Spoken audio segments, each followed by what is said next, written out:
The 100 Season 2 Episode 14 Blood Must Have Blood Part 1. Now, finishing this episode, there are just a couple of people that I just flat out have to hate now. I mean, the stuff with Lexa, I never would have seen that coming. I wouldn't have thought she'd make a deal, and it was just like a slap in the face to Clark when she's like, I did what you would have done, and she's like, I saved my people, and it's like, just left everyone else to get screwed over. That was like just out of left field. I didn't think that was going to happen. When she told everyone to stand down, I figured it was because she got like some sort of new information from the guard that she kind of took hostage. And then it's just like, nope, we got a deal. And I thought, like, oh, great, everything's going to work out fine. They're still going to have some issues because it's the people that kind of kidnapped everyone and tried to, bleed them or take their bone marrow for the people from the Ark. But instead, it's just like, here come a bunch of grounders, and, everyone else is just going to get the bone marrow just sucked right out of them, and they're done for, and that's all there is to it.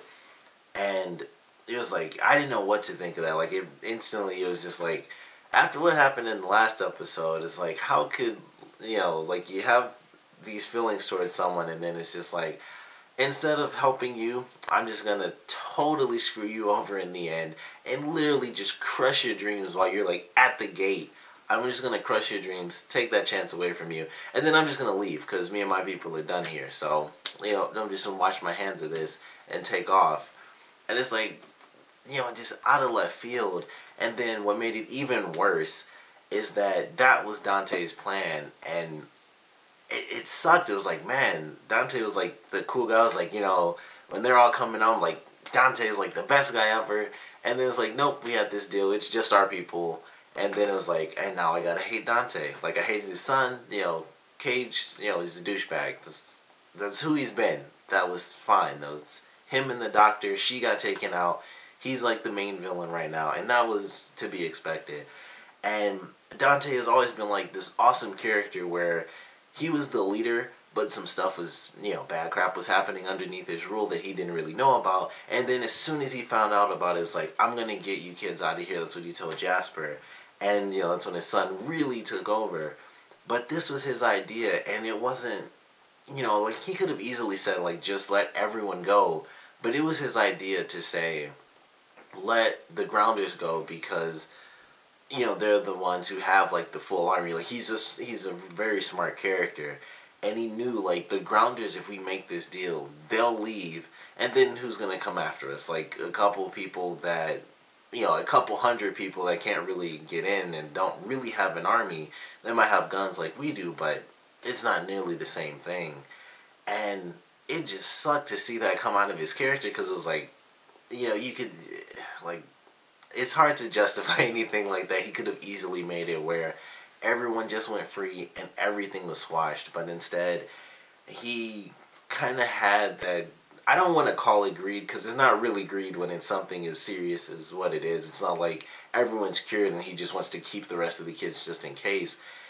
It's like they do need these kids for everyone to live on the ground. But, his entire character has kind of been based around the fact that he's a good guy and he wouldn't use these kids to do something like that. But, it's like, man, it really sucks. And it kind of took his character down a lot of notches for me. I was like, that really sucks that he'd do that. And, based on the preview, it's like, Clark sees it the same way. And she never even got to see, like, all the extra stuff that happened that obviously we got to see inside the mountain. Where he did a lot of great things. Where he, when he found out about his son and Jasper told him.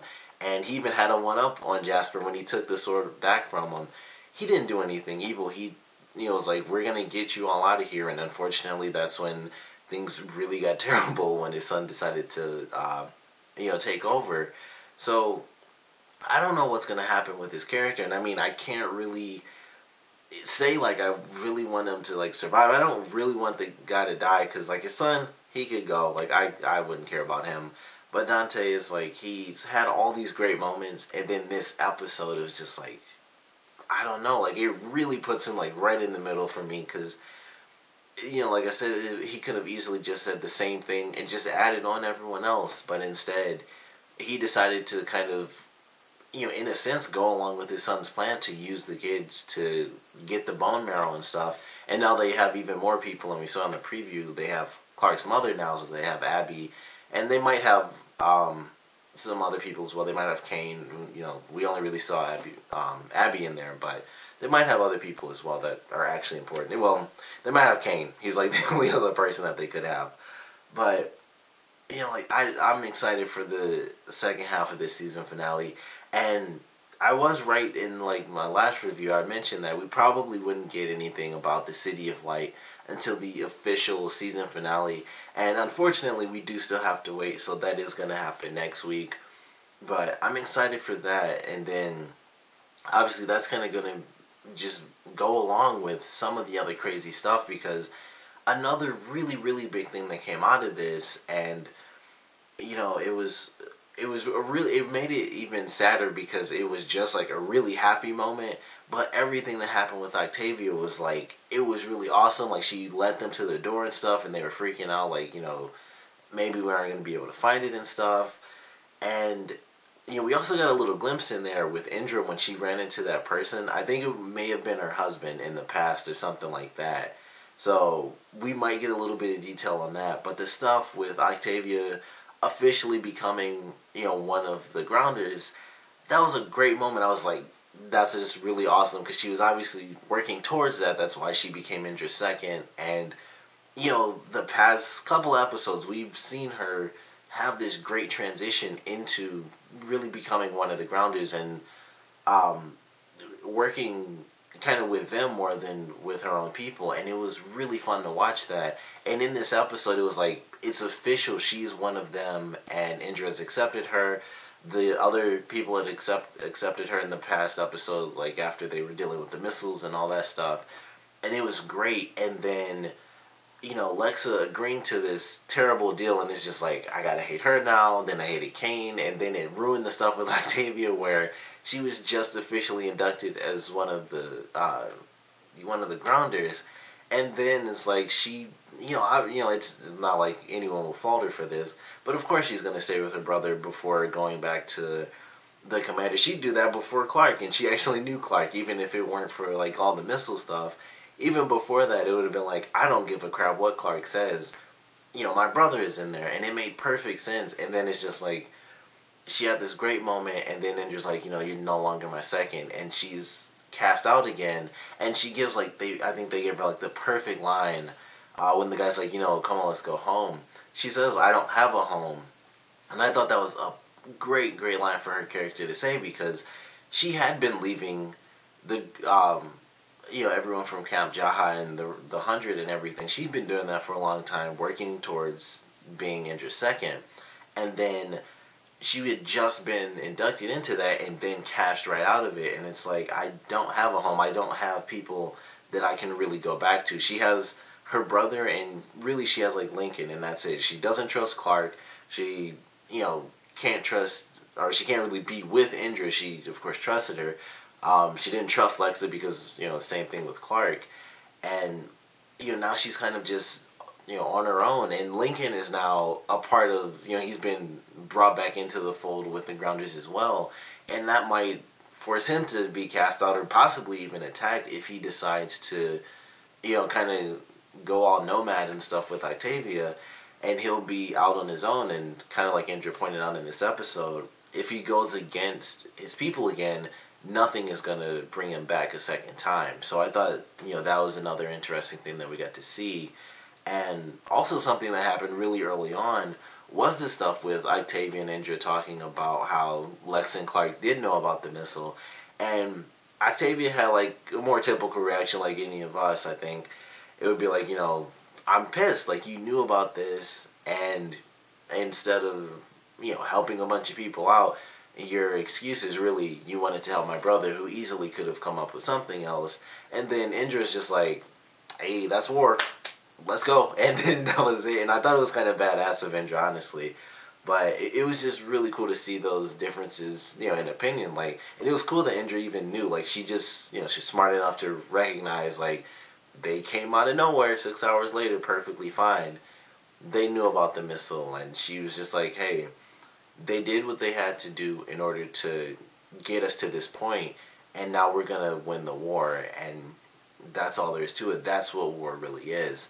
And I thought it was really cool of her to think that way. It's also kind of crazy at the same time because, like I said, more typical reaction.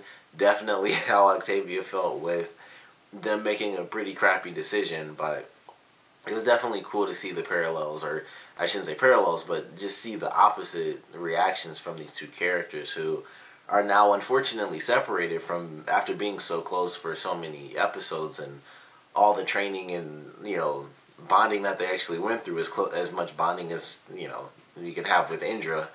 So, you know, it was just a great episode, and a lot of cool stuff happened, and then a lot of mostly bad stuff, like especially just the ending itself was just like just this one disaster after another. It seemed like it was great, and then Lexa makes the deal. Gotta hate her, gotta hate Kane. Raven and Wick are both captured by the end of this episode, so they're inside of the mountain as well now. You know, Clark is just kind of like on her own. Her people can't really do anything. They're kind of scattered. They aren't exactly, you know, like with the Grounders. Every Grounder, for the most part, is a fighter. And it's not that way with the Ark. It's like people fighting, the 100 know how to fight because they had to do it in order to survive. And then you have the people in the army who know how to fight because they were like security guards or something else. And that's it. Everyone else is a scientist or a normal civilian, and that is all there is to it. So I don't know how things are going to play out in this season finale. I can't wait to see, like, based on everything that happens, Clark does get into the mountain somehow, and so does Octavia, so I have to assume they find each other and they go through the actual tunnel in the basement if Bellamy is able to let them in or something. But I'm excited to see what happens because it's going to be crazy to see how this war ends for the Grounded, or, well, for the 100, because it ended for the Grounders. They're done. They washed their hands of it. And now we have to see how Clark and her people deal with this war by themselves, and, of course, how that's going to affect it if they kind of finish things up in the episode, and then we get like an extra 5 or 10 minutes or so after the fact where we see how they feel towards Lexa, and maybe not the Grounders as a whole, but definitely Lexa for making this deal. And you know how, of course, the Grounders operate. It's like we follow the commander, and even in this case, like with Indra, it's like we, you know, despite what we thought was going to happen, if I hear this horn, I know what that means. I know what the rule is, and I listen to whatever the commander says. So I'm incredibly excited for this season finale. This was a crazy, depressing episode by the end of it. It was super awesome the whole way through. But it was just like, man, that kind of sucks. And Maya losing her father, I honestly didn't expect that to happen. I was really worried about it. I definitely thought he was going to die in the early scene. And then, you know, he gets killed off at the end of this episode. That really sucked. Technically, we don't really know if Maya's going to even survive because Bellamy and Jasper and Monty are all still out. So, you know, obviously they're fine. But once everything gets sealed up for with the power being taken down, Maya still has an issue of getting to level 5 or them finding some extra hazmat suit or something to keep her alive. So, you know, we still have to really see if she'll make it. I hope she does, and I'm kind of sure she will, because, you know, after losing her father, I doubt they'll kill the father and kill the daughter off, especially since she's become such an important character as well. But I'm incredibly excited. I love this episode, of course. I want to know what you guys thought about it, though. So please comment below. Let me know your favorite parts, your least favorite parts, and what do you want to see from this season finale, and how do you think it's really going to go? Because Clark has to figure something out. They all have to kind of just do it now. It's like there is no grand plan. Like, you know, Bellamy does this, and then we do this, and this happens, and that happens, where they have 4 separate squadrons and all that. It's just the Grounders are gone. Clark and the rest of her people, they just have to, you know, make things up as they go. Pretty much everyone that was involved has been captured except for Clark and Octavia. Bellamy, Jasper, and Monty on the inside are still free, but of course they're being looked for now, and I guess they'll be okay for a little bit with the whole quarantine stuff. But there's just a lot that can happen, and like I said, we still have the City of Light stuff, which I can't wait to see. I know we're going to get a glimpse. It probably won't be anything until like the last minute of the episode. I hope it's not like that, but I'm incredibly excited. So I want to know what you guys think. So please comment below, let me know, and thanks for watching.